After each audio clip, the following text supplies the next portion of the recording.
We just heard actor Sal Mineo in a clip from the 1957 film Dino. Sal Mineo's life and career are explored in a recent biography by our guest today, Michael Michaud.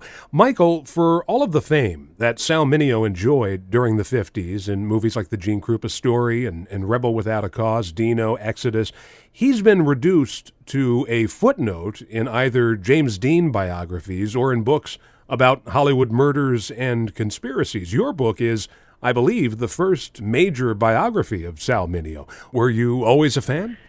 I was a very big fan, and I was living in Los Angeles, and Sal was going to do a play at the Westwood Playhouse called P.S. Your Cat is Dead. He had appeared in the play in San Francisco, was very successful, and it was moving to Los Angeles. I was very excited about that. And I bought tickets. Somehow I scrounged up the money, and I bought tickets to see him in this play.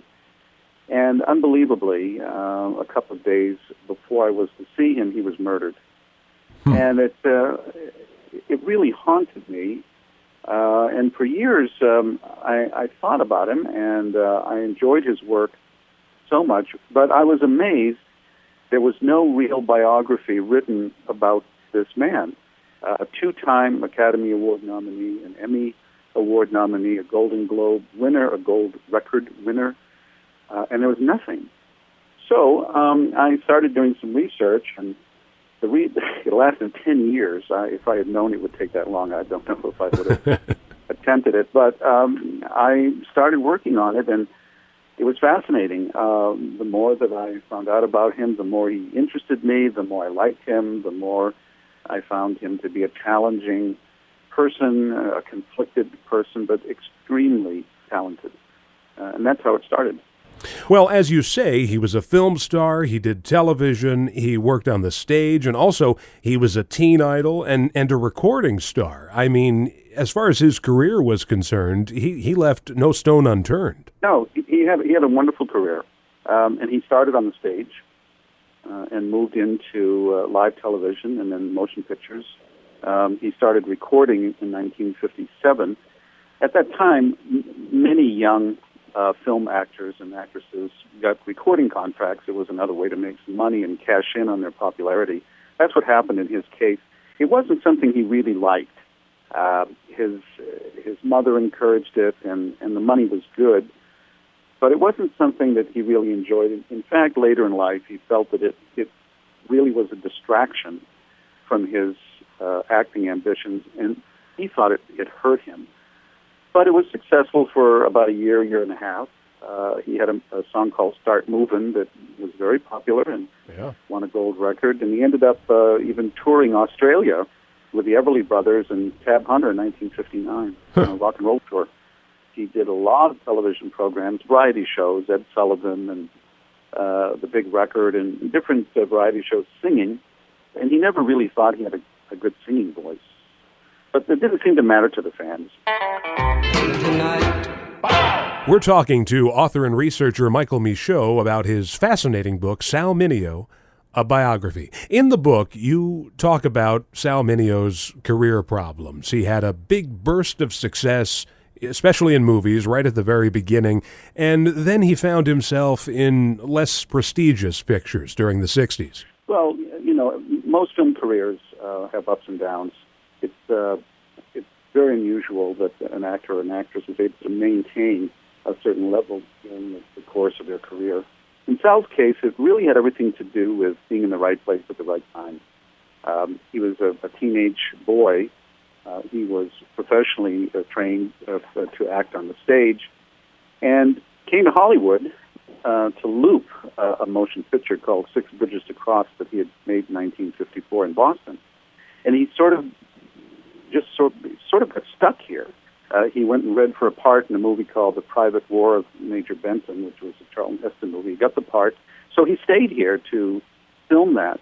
And even then, just as he was about to go back to New York, he heard about a movie that Nicholas Ray was planning, which became Rebel Without a Cause. And he went in to read for one of the gang bangers, not the part of Plato, but for a much lesser role.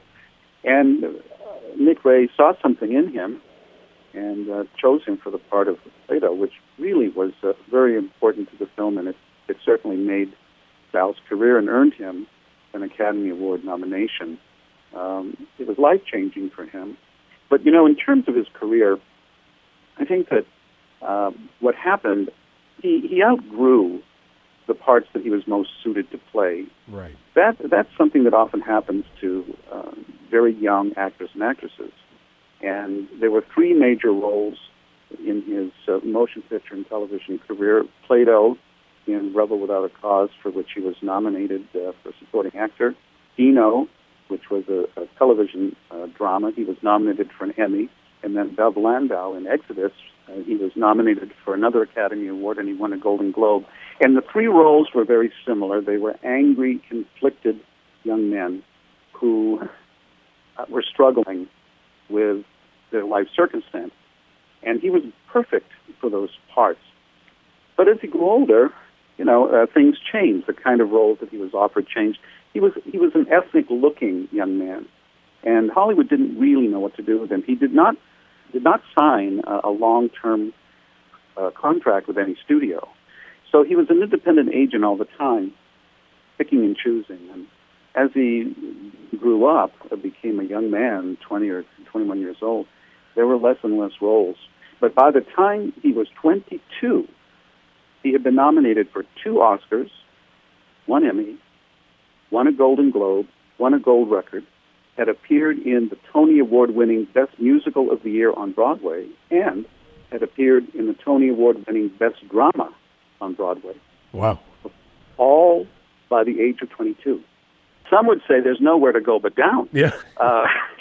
And I think that was something that really worried him. He worked very hard to find material that was suitable for him. He didn't want to play an angry young man all his life. And it was tough. It was very, very tough for him. The motion picture business was changing, and the sort of characters that they were looking for and the style of acting was changing as well. He made a good mark in television and worked in television films and television dramas and guest roles, and stayed very busy and did regional theater as well. He worked until the day he died. He even hosted a radio show. He touched upon every kind of, every medium. Now then, the reason for the drums will be obvious to you. You also mentioned in your book that the money Sal was making, unfortunately, was horribly mismanaged by his mother. It was done innocently. She did the best she could, but she wasn't a savvy businesswoman. She didn't make very wise decisions in terms of the material that they were choosing for him to appear in, and the money was grossly mismanaged. He ended up essentially broke, in debt to the Internal Revenue Service, and couch surfing. It was quite an adjustment for him to make, and it's a wonder that he was able to adjust and made it through. His eyes were always on the prize. He considered himself an artist, and he was always looking for material that would challenge him. He was very interested in writing, and he wanted to direct. He was a very good director for the stage. I'm not sure that he was disciplined enough to ever make it as a successful film director, but of course we'll never know. But he was very driven, and he didn't rest on his laurels. He wasn't a crybaby. He was always looking to the future, which I think is it's a great message for any artist. It's a tough business to pursue, and he worked very, very hard and never gave up. Your book also serves as a who's who of Hollywood. I mean, some great Hollywood lore is in the book, which is called Sal Mineo, a biography by our guest today, Michael Michaud. You'll read about names such as Tuesday Weld and Yul Brynner. Was Sal Mineo highly regarded by his peers? He was.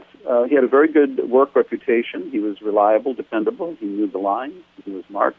He was there on time. He didn't create a problem. And he always wanted to learn. He was very interested in the different styles of acting that he was introduced to when he moved to Hollywood. That was where the attraction was with James Dean. This was a completely different style of acting. And in the rehearsal process with Nick Ray and Natalie Wood and Dean, all of the actors were recorded. And that recording was played back to the actors, and Nick Ray asked them to take notes and make suggestions.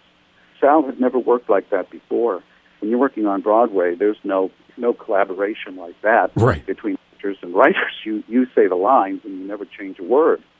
So he was intrigued by that, and he was seduced by that type of work. That style of acting fascinated him, and he was not a formally trained method actor. He'd studied with Claudia Frank in New York when he was a kid. She was a very respected theatrical acting coach. But he didn't really study acting formally after that. He just paid close attention to the directors that he worked with, and he worked with some fine directors, George Stevens twice, Otto Preminger, who was incredibly difficult but still a wonderful director. And he had wonderful writers, wonderful material that he worked with, and he did have wonderful co-stars. Yul Brynner was like a father to him. They were friendly from throughout Sal's life. They met, of course, in The King and I. Sal played Prince Chulalongkorn. But they worked together in a film called Escape from Zerane in the early 1960s. They stayed in touch and were friendly and socialized, and Yul was very supportive and very kind to him. You mentioned Rebel Without a Cause, and I think he steals that picture. Well, I would agree with that, maybe because I'm a fan. Well, he's the most compelling character, really. Well, I think it's a subversive performance. It was a fascinating thing to watch, and he was fearless. And it's interesting to note that Sal and Natalie Wood were both nominated for Academy Awards for that film. James Dean was not. People, now we look back and so many people think that the film belongs to Dean. Dean's wonderful in the film, but I don't think it belonged to Dean. I think it belonged to Sal, who was walking a tightrope really emotionally between the two characters that were played by Natalie and Jimmy.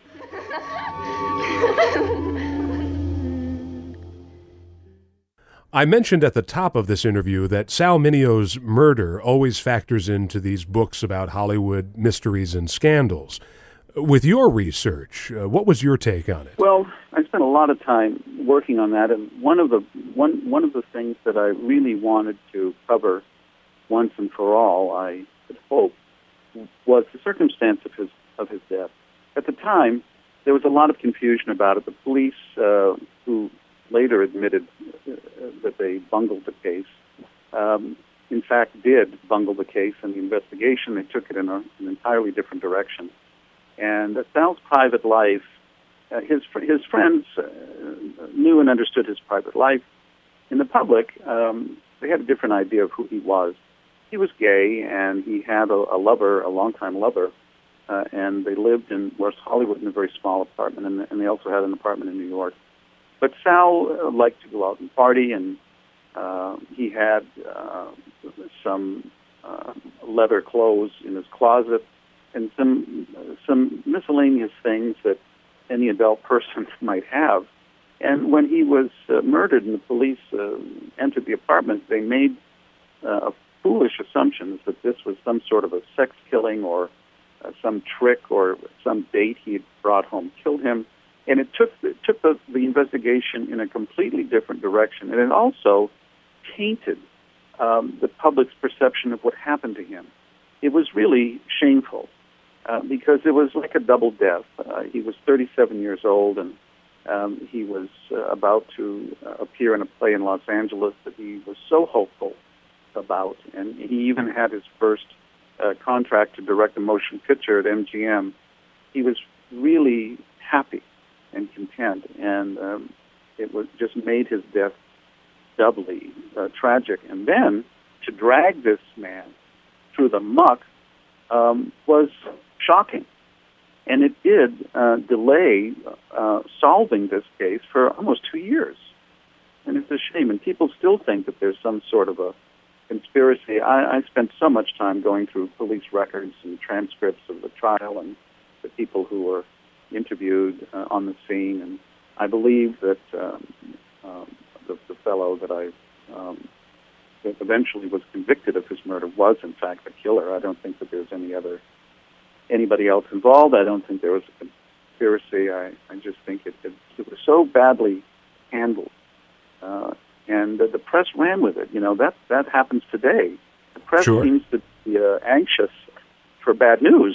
Yeah. And if it isn't there, they tend to make it, and they run with it. And it's a shame because he had friends who loved him dearly. His family may not have understood everything about his private life, but they loved him very, very much. And it was tragic what happened to him and how that was handled. People didn't even want to say they knew him after this horrible murder. And I'm sure you're aware of the other things people say, that it was a mob hit, a drug deal gone bad. I mean, there are so many conspiracies out there. Well, there are many conspiracies.